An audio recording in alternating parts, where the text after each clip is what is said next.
أتأمرون الناس بالبر وتنسون أنفسكم وأنتم تتلون الكتاب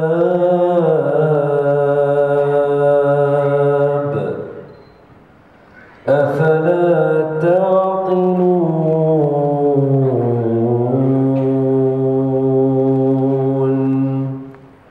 واستعينوا بالصبر والصلاة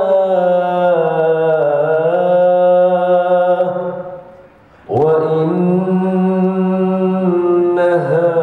لكبيرة إلا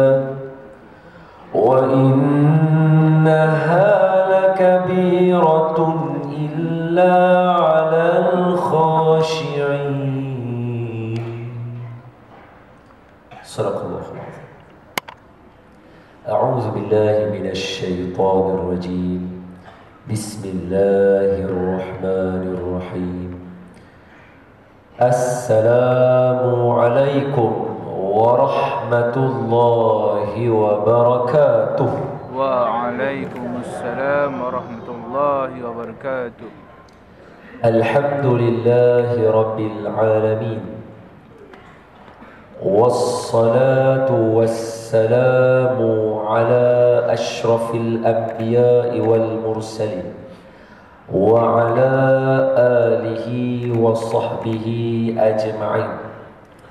سبحانك لا علم لنا إلا ما علمتنا إنك أنت العليم الحكيم. رب اشرح لي صدري ويسر لي أمري واحلل عقدة من لساني يفقه قولي. أما بعد فيا عباد الله اتقوا الله أوصيكم وإياي بتقوى الله فقد فاز المتقون. قال الله سبحانه وتعالى في كتابه الكريم: أعوذ بالله من الشيطان الرجيم. بسم الله الرحمن الرحيم. يا أيها الذين آمنوا اتقوا الله حق تقاته ولا تموتن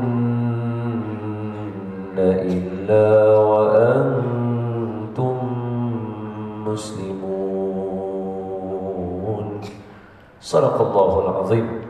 Hai orang-orang yang beriman, bertakwalah kamu kepada Allah dengan sebenar-benar takwa, dan janganlah kamu mati melainkan kamu mati sebagai seorang Islam. Terima kasih kepada Tuan Pengerusi yang saya sayangi, barisan Dif-Dif terhormat, yang saya sayangi lagi saya cintai dan saya sanjungi, para alim ulama, para asatizah, ustaz-ustaz, ustazah-ustazah, cikgu-cikgu, tenaga-tenaga pengajar, dan sahabat-sahabat saya yang ada dalam majlis pada hari ini. Kalau ada sebarang salah dan silap daripada saya, harap diberikan teguran.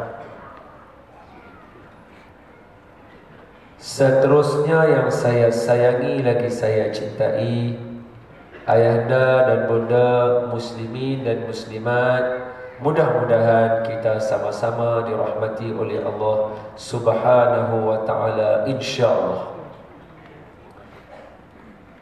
Baik, sebelum kita mula dengan lebih lanjut, dengan lebih jauh, maka marilah sama-sama kita sebelum kita belajar berkaitan dengan salat, sebelum kita belajar berkaitan dengan salawat, marilah sama-sama kita baca doa. Mudah-mudahan walaupun sikit kita dapat, tapi kita ingat insya-Allah. Bismillahirrahmanirrahim. Allahumma aftah alaina hikmataka وانشر علينا من خزائن رحمتك يا أرحم الراحمين اللهم نور قلوبنا بنور هدايتك كما نورت الأرض بنور شمسك أبدا أبدا برحمتك يا أرحم الراحمين والحمد لله رب العالمين. Baik, permintaan yang seterusnya boleh tak saya minta sahabat kita siap kita ubah meja tak tepi.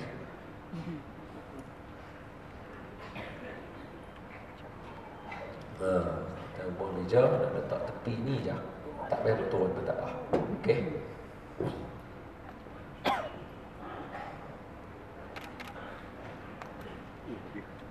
Boleh. Buatlah macam mana cantik tak apa. Melintang lawa sikit. Okey. Nampak macam rumah sikit. Okey. Okey. Nama saya Don Daniel bin Don Biajid bin Mustafa bin Hamidun bin Abdul Qahhar. Okey, itu nama saya. Saya bermazhab Imam Asy-Syafi'i rahimahullahu ta'ala. Maksud kata mazhab saya mazhab Syafi'i, dan saya berpegang dengan akidah Asy-Syairah serta Abu Mansur Al-Maturidi. Saya sebut yang ini sebagai permulaan supaya kalau kata ada di dalam majlis kita hari ini yang berbeza mazhab dengan saya, contohnya kalau ada mazhab Imam Malik, adakah Sarawak mazhab Imam Malik? Ada? Tak ada? Imam Ahmad bin Hanbal? Tak ada juga. Syiah? Syiah tak ada? Pembunuhan. Salafi? Tak ada juga. Okey, jadi senang saya nak bercerita hari ini insya-Allah.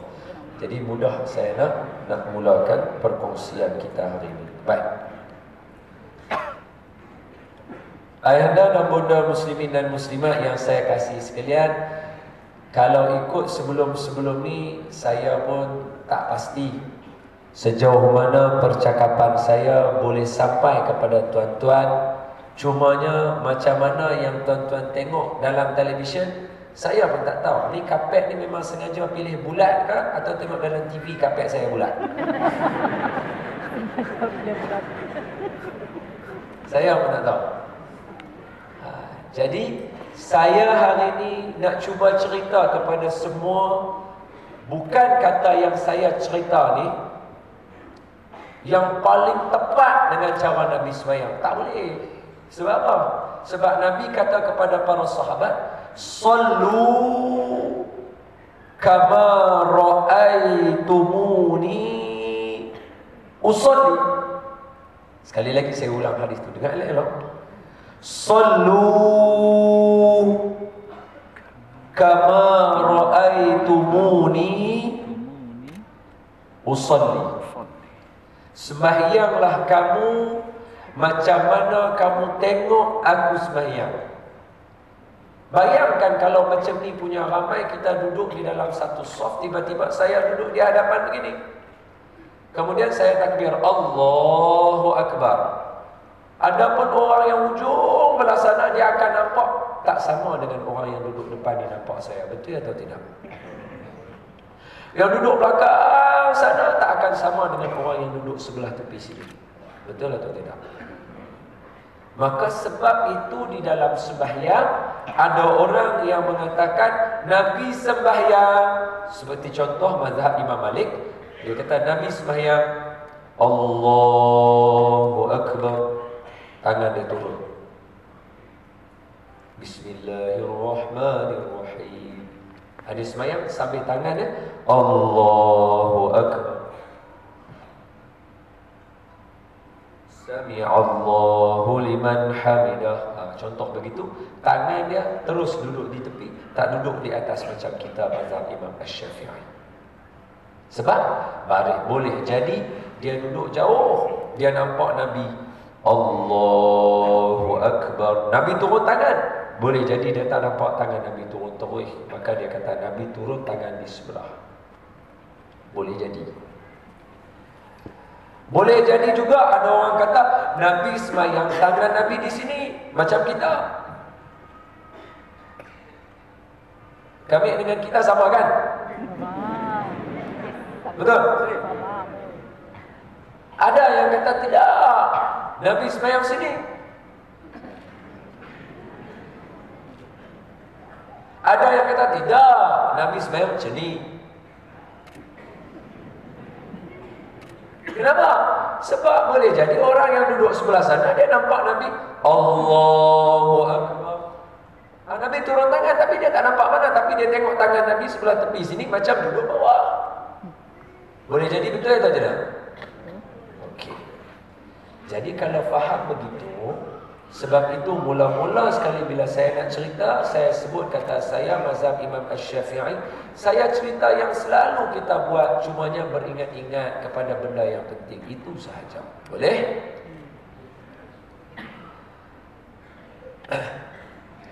Sembahyang ataupun dalam bahasa Arabnya salat ataupun salah merupakan satu ibadah bermula daripada zaman Nabi Adam alaihissalam sampailah kepada zaman kita hari ini. Sembahyang itu disyariatkan.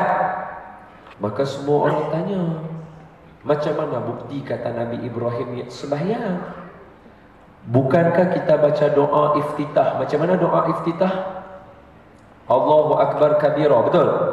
Walhamdulillahi katsira wa subhanallahi bukratan wa asila wajjahtu wajhiya lilladzi fataras samawati wal ard hanifan musliman wa ma ana minal musyrikin. Sambung lepas tu. Inna salati inna salati, sesungguhnya sembahyang aku. Sedangkan ini doa Nabi Ibrahim. Mana mungkin Nabi Ibrahim kata sesungguhnya sembahyang aku kalau dia tak sembahyang?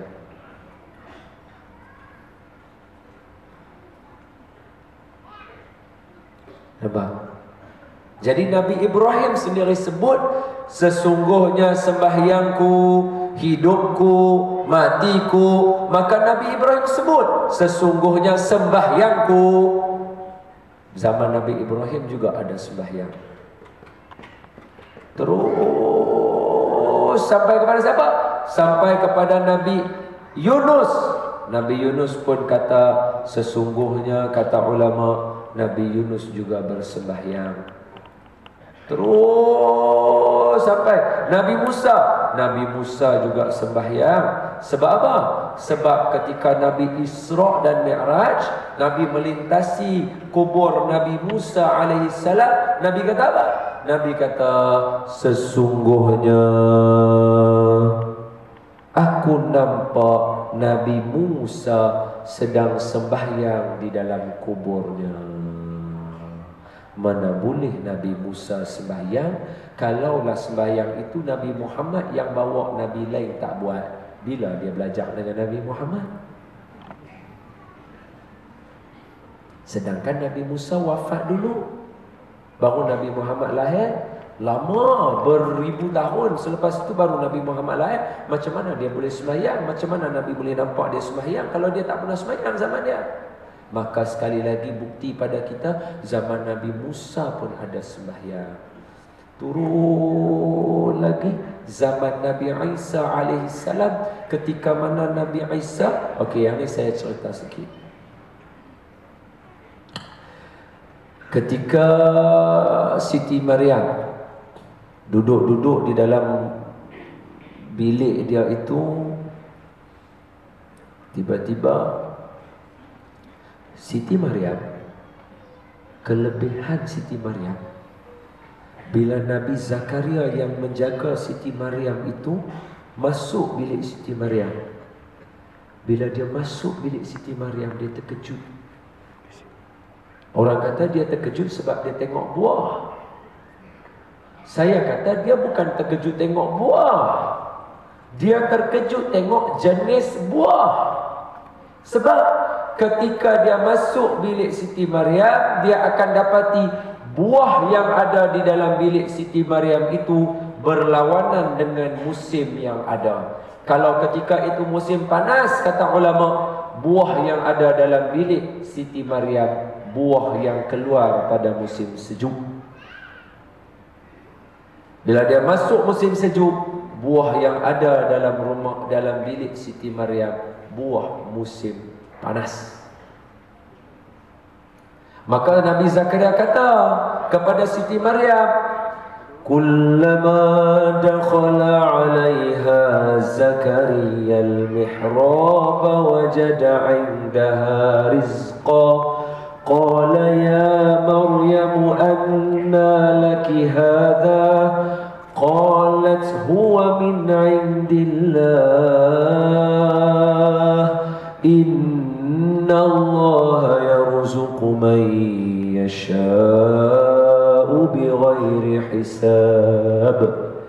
Ketika mana Nabi Zakaria masuk bilik Siti Maryam, dia dapati ada makanan rezeki, iaitu buah-buahan dalam bilik Siti Maryam. Maka tanya Nabi Zakaria kepada Siti Maryam, wahai Maryam, datang mana buah-buah ini?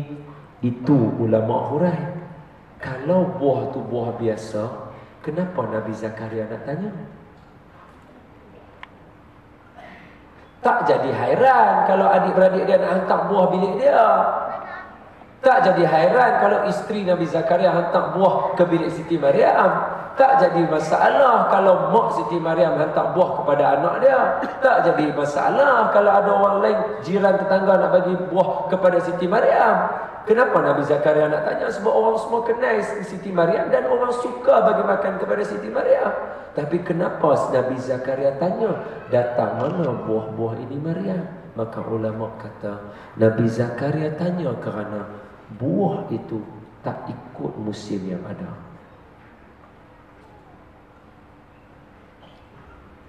Apa jawab Maryam? Qalat huwa min 'indillah. Buah-buah ini datang daripada Allah. Makna dia tengah duduk beribadah, ada buah di situ orang hantar. Habis dia makan, buah tu sampai masak, buah baru sampai. Suatu hari bila Siti Maryam duduk dalam bilik, tiba-tiba datang satu cahaya. Malaikat Jibril alaihissalam. Qala ya Maryam inna Allah astafaki wa tahharaki wa astafaki ala nisa'il alamin. Wahai Maryam, Tuhan kamu pilih kamu mengatasi perempuan-perempuan yang lain. Maka terimalah yang Allah bagi kepada kamu. Kamu akan mengandungkan seorang anak yang mulia. Maka kata Maryam, bagaimana mungkin aku mengandung sedangkan aku lelaki bukan saja tak pernah hampir dengan aku, kalau tak pernah hampir sentuh apatah lagi, kata Maryam. Maka kata Jibril, qala kadzaliki qala rabbuki huwa alayya hayy. Beginilah Tuhan kamu wahai Maryam, bila dia nak sesuatu, kun fayakun. Kalau dia kata jadi, maka jadi. Maka mengandunglah Siti Maryam. Bila mengandung Siti Maryam itu, Maka dalam keadaan begitu, Siti Maryam tiba-tiba dia rasa